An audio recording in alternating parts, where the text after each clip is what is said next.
Started, I want to introduce to my right Sacramento Sheriff Scott Jones, who was very instrumental in the outcome of today. I don't know if they can hear. Tonight's press conference will be the final press conference for a 36-8 incident in which 2 innocent lives were savagely taken from us.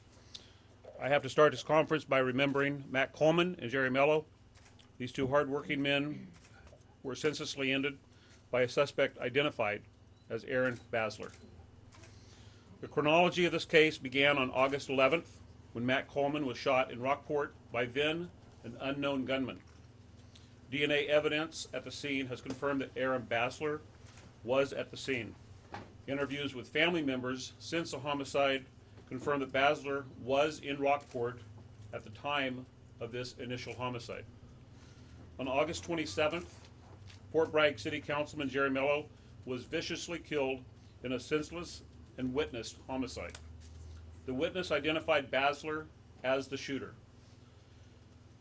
District Attorney David Eister obtained a warrant for Basler for both homicides, and Basler has been an armed, fleeing felon for the last 36 days. The Mendocino County Sheriff's Office and the Fort Bragg Police Department immediately assembled a team of officers to search for Basler. But we were greatly hampered by Basler's great knowledge of the area and our ability of not knowing where all the trails and roads and hiding spots were. As you know, we've been close to Basler several times. The last time being 2 days ago, September 29th, when Basler engaged the Alameda SWAT team near Northspur, approximately 16 miles east of Fort Bragg. Between 7 p.m. on Thursday evening and 4:30 yesterday, another burglary occurred and was reported in an unoccupied shop 13 miles west of Northspur. A deputy and a lieutenant from the Mendocino County Sheriff's Office responded and met with the landowner. It was learned that ammunition, and the calibers were .308, .22, and .270, beer, miscellaneous food items, 2 compasses, matches, and size 12 boots were stolen from this burglary. The stolen items were very consistent with the past burglaries that we have placed Basler as committing. Several items were taken for fingerprinting to occur at the crime lab. A Pomona City police officer who's here today, thank you very much, Joe, and his partner Willow followed a trail of the burglar. Due to the darkness, the dog was called off and the information was relayed to the command center. The command center analyzed this new information and the location of the burglary and used the information to plan today's operational plan. Today's operation included embedding tactical teams along trails and logging roads that the suspect was known to traverse and areas which we predicted he may be traveling. At approximately 12:23 this afternoon, a 3-man Sacramento SWAT team were surveilling a heavily wooded trail and area approximately 2 miles from the most recently reported burglary. They observed the suspect walking towards their location on the logging road. This property is a large parcel of property owned and managed by Campbell Hawthorne Timber Company, the company that Jerry Mello worked for. The suspect was wearing black clothing and was carrying an assault rifle in his right hand. The team engaged Basler and observed him fall to the ground. The suspect did not fire any rounds during this engagement. The SWAT members advanced on the subject and found no signs of life. Medical units were not summoned to the area due to the very obvious signs of death that were observed. The subject was carrying a large backpack and a black fanny pack, as well as his black clothing. I am unaware of what was inside the black backpack because that has not been inventoried yet. Immediately, the Sacramento team notified a command post of the incident and additional units were dispatched to the location. No law enforcement officers were injured in today's incident. I immediately called Sacramento County Sheriff Scott Jones and advised him that his team had been involved in a deadly engagement with Aaron Basler and that there were no law enforcement officers injured. There are many people that I must thank for the last 36 days that this community has been through. I've stated many times that I wish this incident could be ended without another shot being fired. But obviously that did not happen today. I fully support the manner in which this ended. There are no more lives which will be endangered by Aaron Basler. Sacramento Sheriff Scott Jones is here and will be able to answer questions if you wish. But as before, we'll take questions from the audience first and then from the phone. I want to reiterate by this. Over the last 36 days, over 40 law enforcement agencies at the local, state, and federal level have assisted our small rural county with a heinous investigation. With an investigation that started tragically, and it took 36 days to bring to an end. My simple words will never be enough for the outpouring of support from these law enforcement agencies and for the community of Fort Bragg that has supplied food, housing, and all logistics for our operation. The United States Marshal Service and the Fort Bragg Police Department, very specifically, Marshal Mike McLeod, Marshal Brad Gill, and Chief Scott Mayberry. There will never be words that I could thank you enough, but thank you for your support. They have gone above and beyond in helping us at every step of this investigation. So at this time, we'll be happy to take questions from the audience. How many shots were fired at the suspect, and how many hit him? We believe there were 7 shots fired. The interviews are occurring right now, and we believe all 7 hit him. Where did they hit him? In the upper torso. Yes. Did he fire first? The suspect did not fire any guns today. He did not fire at the officers. Okay. Sheriff, do you know the range? The distance between the suspect? It was approximately 40 yards away, and the deputies were approximately, the employees of Sacramento were approximately 20 to 25 feet higher in elevation than the suspect was. Was Basler aware that they were there? We are not aware of that. We are aware that during the engagement, Basler did raise his firearm towards their location. Was there any verbal contact? I am not aware of any verbal contact. Did all 3 deputies fire, or did all the shots come from one? I don't want to offer information which may later prove to be not correct, because we're interviewing the employees now. There was 2 deputies and I believe a sergeant. I'm not aware if all 3 fired. More than one fired. So did he raise his weapon and then they fired on him? I believe the engagement initiated when they first observed Basler. Could you be more specific where this occurred? Maybe refer to the map. I will get Captain Smalcom here, or Sergeant Comer.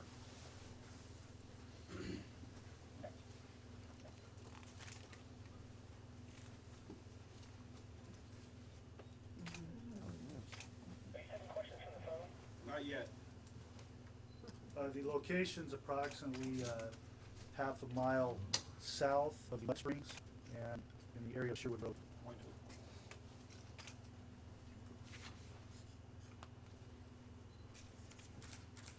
How far is that from Fort Bragg? Approximately 6 miles. Is that near his mother's house? I would say it was approximately 2 miles or less than 2 miles from his mother's house. Can you describe just briefly again the circumstances of the burglary? You said it was at an unoccupied shop. It was at a shop, a garage shop, Okay. and it was a door kick, which has been his MO for other burglaries. And the owner went there yesterday at 4:30, and he was sure that happened between 7 p.m. on Thursday and 4:30 yesterday afternoon. Yeah. Was Aaron Basler on the FBI's most wanted list? He was not. Was he considered a serial killer? No, he was considered armed and dangerous. Is the DNA evidence that you have connected with Matt Coleman? The DNA evidence that we have from Matt Coleman's homicide scene? Yeah. Yes, we do have DNA that clearly puts Basler at the scene where Matt Coleman was killed. How many officers were involved from those 40 agencies? That's a great question. I don't know the answer to that. I know that we were, after the incident that happened Thursday, where Basler initiated and engaged towards Alameda County Sheriff, deputies, that we increased our number of deputies, and I want to talk about Sacramento County. When we, through the mutual aid plan, through California Emergency Management Agency, requested mutual aid from Sacramento County, we were assuming that we were going to get 12 to 14 SWAT members. And that evening, we received 27 deputy sheriffs and supervisors pulled into Fort Bragg from Sacramento County. And I greatly appreciate the support that Sheriff Jones gave Mendocino County, because that additional personnel allowed us to put additional teams into the woods and predict where Basler may be traveling. And it sounded like you said that the three who fired on Basler were SWAT team members? They were? What kind of weapon were they carrying? I'll defer to Sheriff Jones.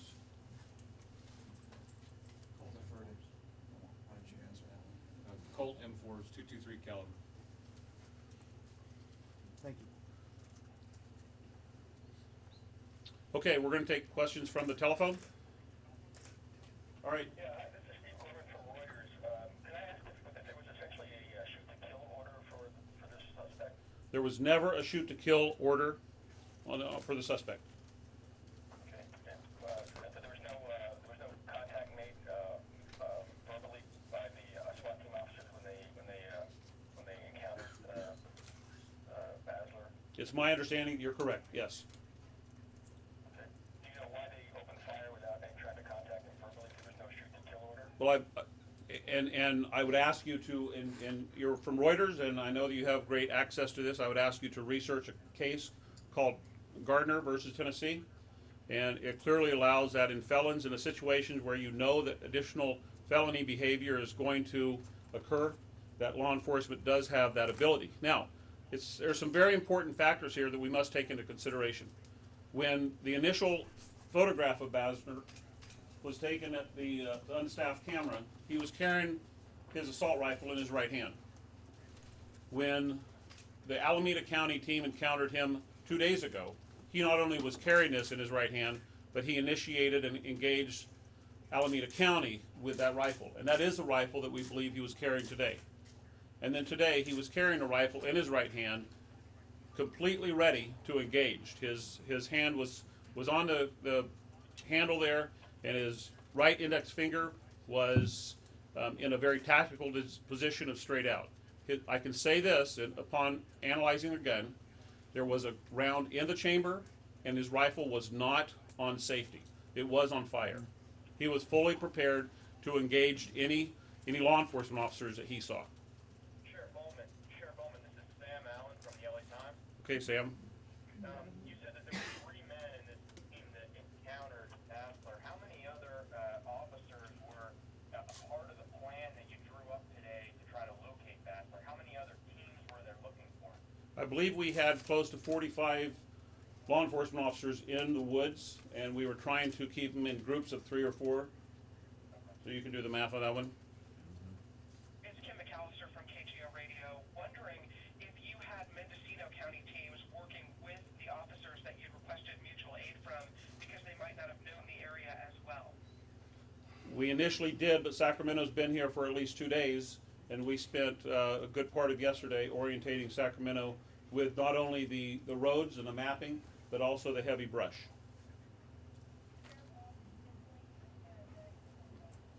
Okay, Micheline.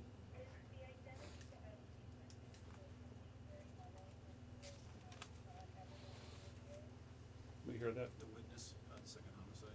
The witness has not been identified. That will be forthcoming. He is a victim of a crime, but the suspect is deceased, and so we will be releasing that, not at today's press conference, but that will come out.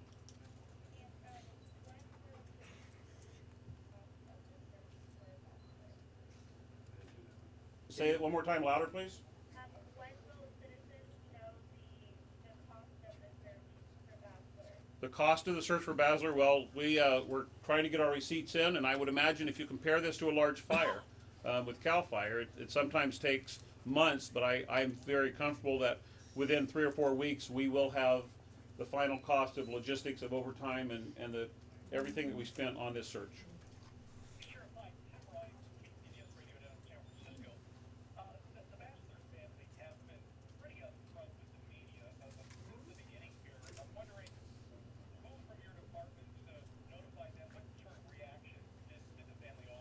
Well, Captain Smallcombe, who has been relentless on this case, he made that notification. And to be quite honest, I can tell you what their reaction was. The reaction was that several people in the press made an assumption that their son had been killed and posted on the internet, and they were not happy that they learned about it from the internet before Captain Smallcombe got there.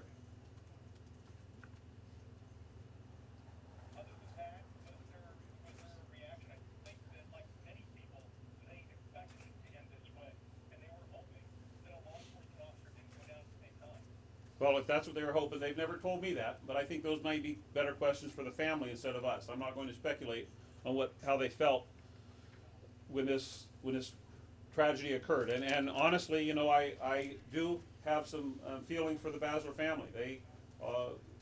They suffered a loss today, but I assure you that the other two losses we felt in this county is something that law enforcement was remembering every day. Any other questions from the phone? Wondering if you might be able to do a quick rundown again of the events leading up to his shooting today. I can. Yeah, specifically, was it a trail or a logging? It was. road, for instance? I went to the scene myself, and it was a logging road behind locked gates. And the chronology for today was that it started with a burglary yesterday, and the bloodhound, thank you Willow, gave us a direction on which the suspect was last seen going, and that information was given to the command post where the operational plan for today was made. And the operational plan included putting several three-man teams in that area on the logging road. And at 12:23, the first person at three-man team saw Basler, recognized him not only by the clothing and by the firearm he was carrying, but by his facial. His hair was longer; it wasn't shaved, and he did have a slight growth going. It would appear that he's probably got a month's worth of growth on his face. And they engaged him, and he fell. During the falling, he but he raised his rifle towards their location. I still don't know it. I would doubt that he could see them clearly where they were. And they approached him, and death was very obvious, and they advised the command post of the situation.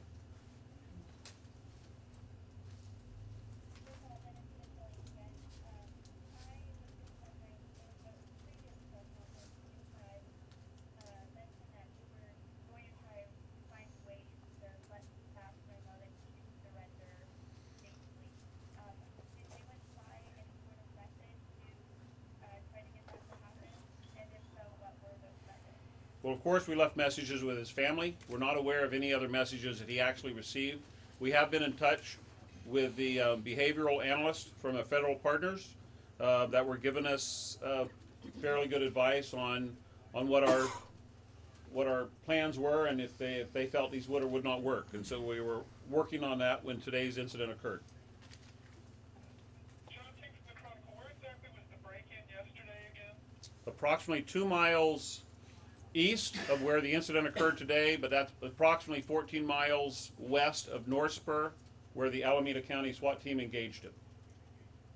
And was that a store, you said? No, the break-in from yesterday was a shop, not a shop as in store, but a truck shop that had a locked door, and it had the door kicked. What kind of,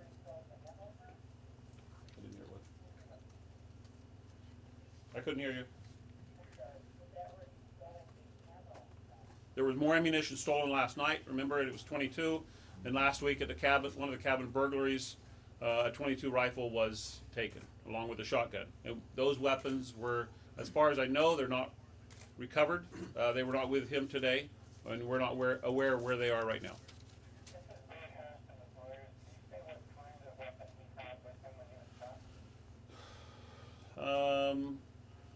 Norinco SKS. Okay, Norinco SKS. That would be a 7.62. 7.62 caliber.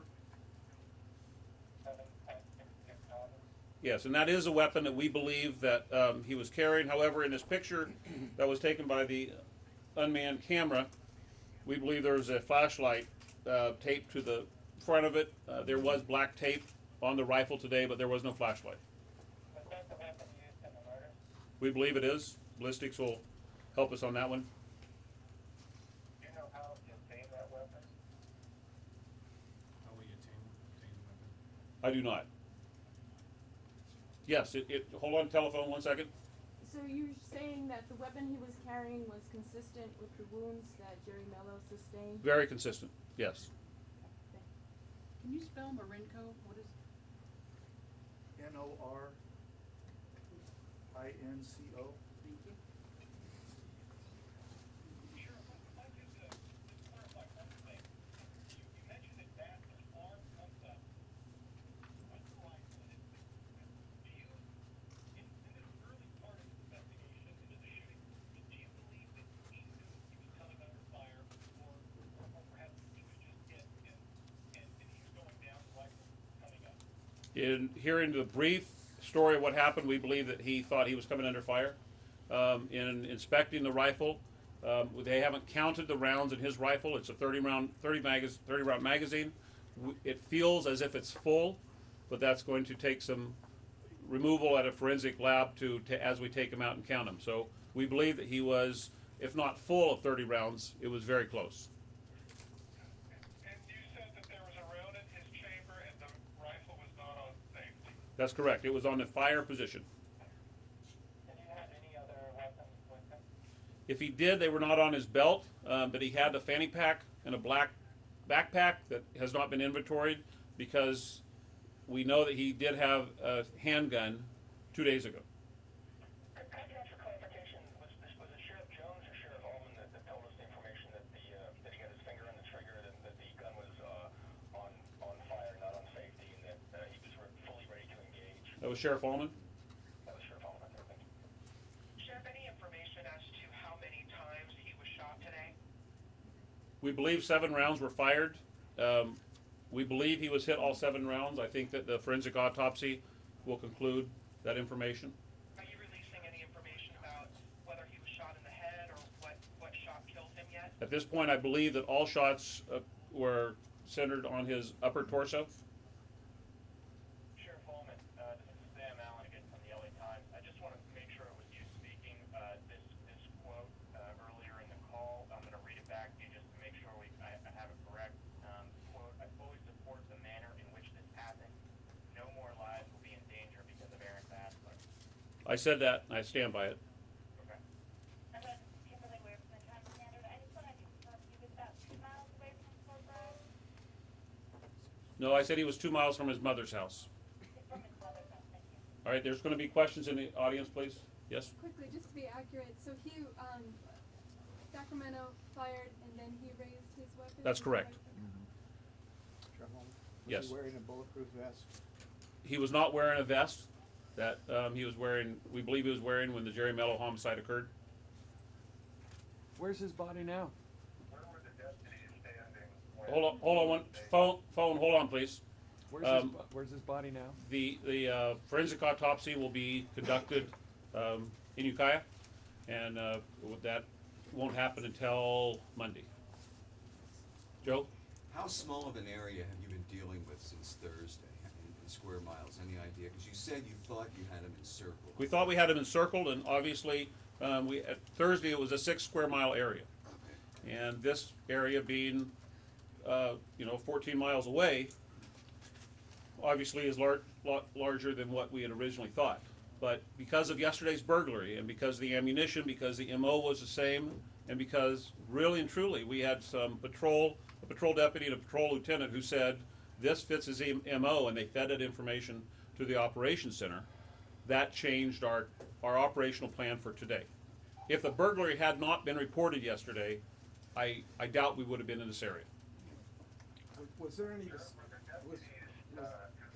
or in cover when they opened fire? I believe the deputies were,